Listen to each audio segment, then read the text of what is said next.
How to update Windows 11 drivers.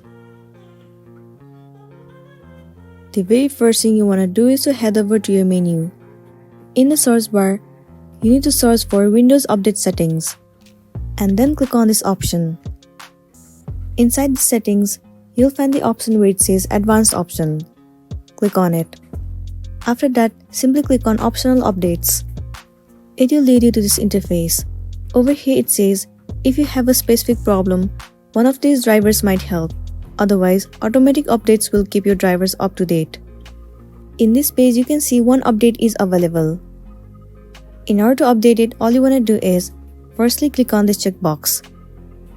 Now what you want to do is, click on Download and Install.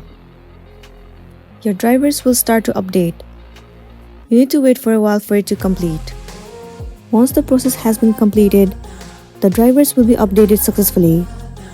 Once it is up to date, it will make your system run smoothly, and then you'll be good to go.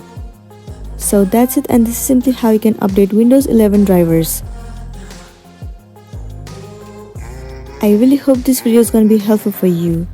If it does, please make sure to like and subscribe to our channel. And thank you for watching it till the end.